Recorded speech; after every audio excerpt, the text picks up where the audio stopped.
I also think it's really important as well in the hiring process to not do it alone. So, especially if you get to a point of being desperate for somebody, you tend to have this like tunnel vision, and you can miss some major red flags when it comes to hiring.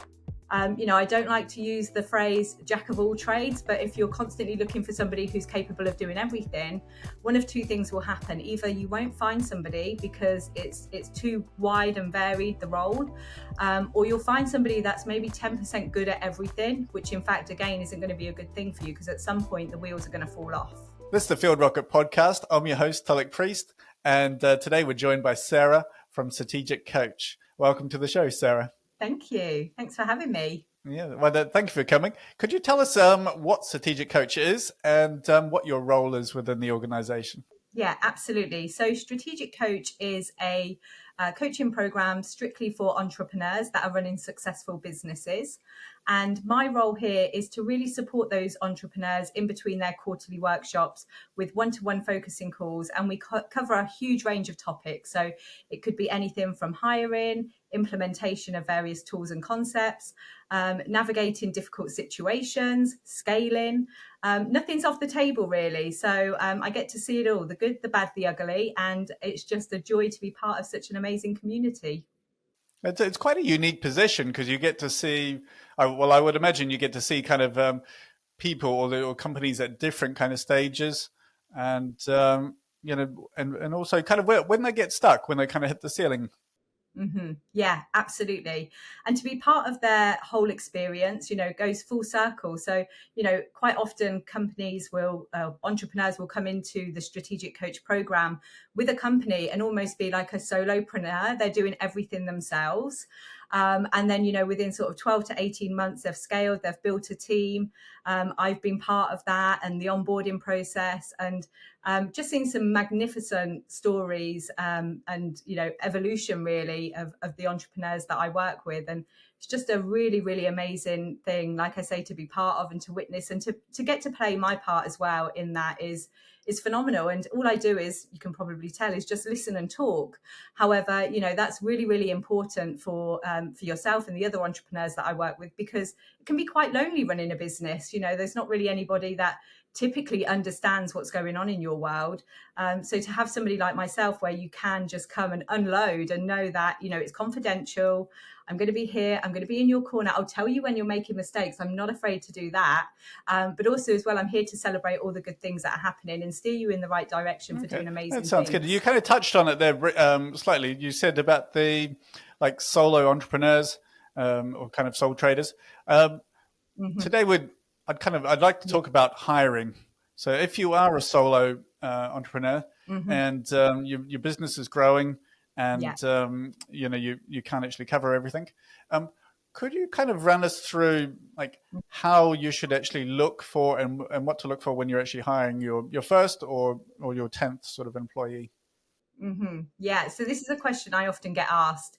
I think, when you start out running your own business, you're wearing all of the hats, doing all of the things, maybe even have a mindset that nobody else could do it quite as good as you, which, isn't the truth. And at some point, you have to break through that ceiling of complexity that you're currently up against and decide, okay, I need to bring somebody in to really support me in the areas that I'm not strongest, and to really play into your own strengths. And the process for hiring actually is exactly the same, whether or not it's your first person or it's your 100th person. It should be really, really well thought through and well planned. So, when I look at hiring, the first place we start is with a list of activities that you would like to hand over to the individual that you're hiring. Because what we need to know is, what is it that we need? And then what do we want? So there are two different lists actually that we're looking to compile here. We've got the need list. This is the need that we're hiring for. But then it's ultimately, if we had a wish list, what would be on that wish list? And that would be your want list. I don't like to use the phrase jack of all trades, but if you're constantly looking for somebody who's capable of doing everything, one of two things will happen. Either you won't find somebody because it's too wide and varied, the role, or you'll find somebody that's maybe 10% good at everything, which in fact, again, isn't going to be a good thing for you because at some point the wheels are going to fall off. Yeah. And if you were, let's say you were an engineer and you've got sort of one or two other engineers that are helping you, and you are looking for your first admin person. This is like a first full-time admin. And the reason that you're possibly looking for that role is that if you're on the fixing boilers, trying to juggle your calendar, everything on your phone, and you're just not getting back to people, the invoices are not going out, you're not being chased up, etc. So could you just kind of talk us through, in that scenario, what would be like the first step that you would actually do, and who would you be actually looking for? Okay, so again, coming back to creating a list of activities and making sure as well they're things that you don't enjoy doing. You don't really want to hand over things that you actually enjoy doing. So if things like diary management are really important to you, sending invoices, chasing up payments, start to build that list, and look for that person that has that capability, but more so as well motivation. So capability is something that we can teach and we can continue to develop. However, if they don't have the motivation to do it today, chances are they're not going to have it tomorrow or at any point in the future. How do you? Sorry. Yeah, I was going to say, how do you actually test for that? Like during an interview, it's like a first date. Everyone's, really rosy. But how do you actually test for motivation? It's really difficult because it's not something that you can massively measure. It's a feeling, it's a gut feeling as well. So, if you were having a conversation with somebody who says, oh, yeah, I could do invoices, that for me, I'd have a question mark. But if there's like, absolutely, I've got some experience in sending invoices and I'm really, really happy to learn and develop that skill so I can best support you, just through tone and, body language is really a key way of being able to test motivation. Language is so important. The tone and the language that's used is definitely going to be a big indicator as to whether or not they're motivated. Yeah. Children as well. If you've got children, you can tell when they're motivated and when they're not, and it's definitely the tone of their language. That's a big indicator. and the word no also appears if they're not that keen.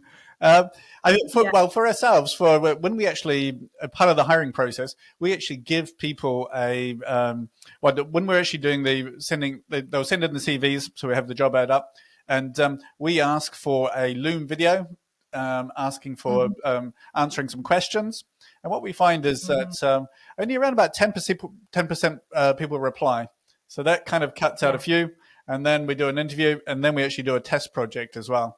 So we try to model almost what would be their day, like a typical day or some typical tasks, and then we kind of see, we can compare the actual projects as well, and you do see a little bit of that motivation sort of coming through, which it's what we find is quite useful. Yeah, absolutely. It's definitely the big, I would say, sticky point really when it comes to hiring, because it's not something that you can specifically measure, motivation, and you do have to trust your gut feeling a lot. And quite often people will say to me like, how are you so good at being able to read people and understand people? And don't forget, I've been working with people for a really long time. I worked in recruitment for a really long time before coming to Strategic Coach. So I've learned some of the tricks and some of the bad habits that people put in place to try and compensate for things. But the one thing that will always steer you right will be your gut feeling. So, do listen to it, because the amount of times that I advise clients to, listen to their gut feeling and they go against it, and then maybe 3 months down the line, they have to look at removing someone from their team, is too many times to count. And I'm still having similar conversations like that with people time and time again. Well, you kind of mentioned at the beginning around about the wants and the needs. Could you just kind of like, how do you define what is a want and what is a need? Yeah. So I think when we're at that point of deciding that we need to hire, that's because we've identified we need certain people to come and fill the skills that are not being filled currently, and the gaps that we have within the business. But then what can happen is you can have like your needs list. So let's say, for example, when we use somebody from an admin role, let's say you need somebody to be able to come in and do invoicing, to chase up payments, to maybe do some diary management, but then you want somebody who can also do marketing. Now, that's great. And I'm not saying that you can't have the same person doing everything. However, if you then start to put a real key focus on that role as being marketing as well as kind of that support person and doing all of the admin behind the scenes, then you actually reduce the amount of people you're probably going to take through to interview process. And it's going to take you much, much longer to find that person that you're looking for, because rather than just hiring specifically on what you need, you're now looking at a list which is can be quite comprehensive. And it becomes like looking for, a needle in a haystack, or, a unicorn. It's nice, but does it really exist? And it can happen. And, I think even the companies that are out there and do a really great job of hiring still can try to hire against, both their needs and their wants together.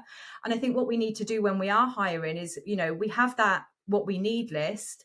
And maybe that's only 80% of, the standard role. But what that does then is that gives the new candidate that's coming in that ability to really develop that role into, maybe what you do want and need. But also as well, it allows them to grow and be able to bring in a skill set that maybe you're not currently aware of that could really, really complement what you're doing and what you're doing well. Okay. So you're kind of saying aim for the 80% that you need right now. And then as you kind of see that person and they learn to your culture, etc., then that last 20% you just kind of you can deal with as that person grows and as the company grows as well. Yeah, absolutely. I mean, when I started my role here at Strategic Coach, I was doing a completely different role. And, it's only over time that I've been able to really, develop and do what I do now, because I'm given the freedom to be able to carve out what I want to do here. So, I really do believe in bringing in right fit people. And when we talk about right fit people, it really is making sure that they're aligned to your values, and that they can really just bed into the culture that you've created in your company as well. So culture and values are massively important, because if you've got somebody that's not aligned to your values, or can't really fully invest in the culture that you're trying to build, then they're not going to stay with you for very long. And that's okay, because we don't want people like that in our organizations. When you mean sort of cultural and values, that's quite a it can be kind of thought of quite a different ways. Like if you're a heating company or electrical company or any other kind of trades, what kind of things would you be having as a value?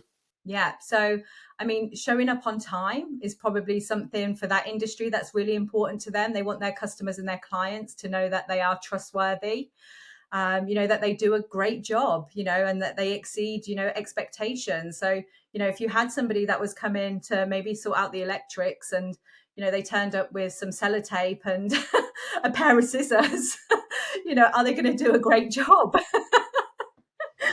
So it's just really making sure that, the people that you hire, do they have, the willingness as well to want to do a first class job and to exceed someone's expectations.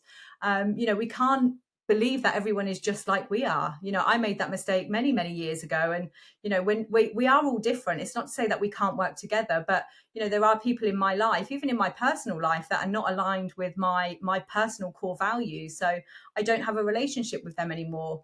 But it's so, so important when you are building your team to make sure that, everyone is aligned. And I know values, it can feel really difficult to try and articulate what they are. But just think about what's most important to you. What do you want your clients to think about you? Nobody wants to have a bad reputation. So when you think about reputation as well, what's really important? And that's a great way for you to just it doesn't have to be loads, like 3 to 5 core values. And they don't even have to be like huge sentences, even if they're just one word. But that has to be something that's really inside of you, and that's important when you're, working with your customers and your clients. Okay, so before you actually do the first interview, just kind of sit down, 3 to 5, actually work out what's important to you. Like if, let's say you're hiring an engineer and he was on site with the customer, what would you really want from that person? And then just kind of document that. And then when you're doing the interviews, I'm not sure how to do it, but there must be a kind of a way that you can test whether they're tidy or, I can't think of a way off the top of my head. I don't know whether you have any ideas, but, whether they're tidy or they actually did the job.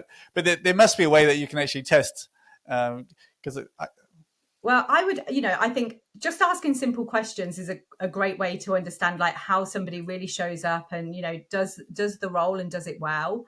And, the first thing I would always say is like, tell me the best day you've ever had, like in the last, 5 years. What was the best day you had? Because everyone has that memory. And everyone's got a memory of their worst day as well. So tell me your worst day, because that's a really good indicator as to what's really important to them and, what was, really exciting for them in that good day, but then the bad day. And also as well, asking them what did you take away from that bad experience? Like, how have you made sure that's not happened again? Okay, so that whether they captured the learning or whether it was just a bad day and just ignored it. For our company, one of our core values is 1% better every day. And Yeah. the way that we test that during the interview is that we're asking, what have you learned in the last 6 months? And what we're looking for is things that they've learned, which has not been forced upon them. So it wasn't they weren't forced to do it by some outside force, but they actually did it off their own back, just out of pure curiosity. And we build software, and so things that we're looking for is they would build themselves an app, a website that connects to an API, get some some data or whatever it is. But for us, that works really well. You kind of mentioned earlier about growing. When we're employing somebody, how long are we looking for them to stay? So if you can have somebody with you for 3 to 5 years, then you are winning. So ultimately, we would like people to come in and be with us forever. That's unrealistic. If you can get somebody and they're with you for 3 years, brilliant. If they're with you 5, amazing. If they're with you longer term, phenomenal. But what tends to happen, over that initial 3-year period is either you will outgrow them or they will outgrow you. So if you are scaling your company and you are looking to grow exponentially, sometimes team members that we hire really struggle with that growth, that curve, because they kind of are very happy with, what's currently working, and maybe the fact that it is quite small and we are kind of all involved with each other and we know what's happening. And there can be a real feeling of uncomfortability, when you are scaling, and people, as I say, you will outgrow them and that's okay. And they will leave you. Or maybe you've brought somebody into your company who, is really massively ambitious themselves and, decides that actually the way that you are developing your company isn't for them and they outgrow you, and maybe they want to go off and be an entrepreneur themselves, or they maybe want to go off and experience a completely different industry, and that's okay as well. But you should never go in with the mindset that somebody's going to be with you forever. Like I say, if you can get 3 to 5 years, you're winning. But for most people, if they can get a year and a half, 2, that's a big tick. Okay, so so when you're doing the actual lists of needs, you're actually looking at maybe 12 months, 18 months and ahead. Would you say that's kind of fair? Or is it more kind of like needs now? I think it's probably a little bit of both, to be honest, because I think what we don't want to do is hire for the needs of the future if actually we've got a really immediate needs that need to be addressed. I think as your company further develops, and maybe you are currently, let's say, a team of 10, then it's, if you are in a position to be able to hire out and look into the future and maybe hire 6 months ahead, then great. But, that's not possible for everyone. It's something I experience a lot here. But if you can forward see that actually, I know that we're going to be taking on a big project in 6 months' time because there's that development. Maybe what we'll do is we'll start looking now for like good electricians or carpenters, because I know that in 6 months' time, everyone's going to be looking and we're all going to be struggling. Then it just allows you to be able to plug that gap much, much sooner.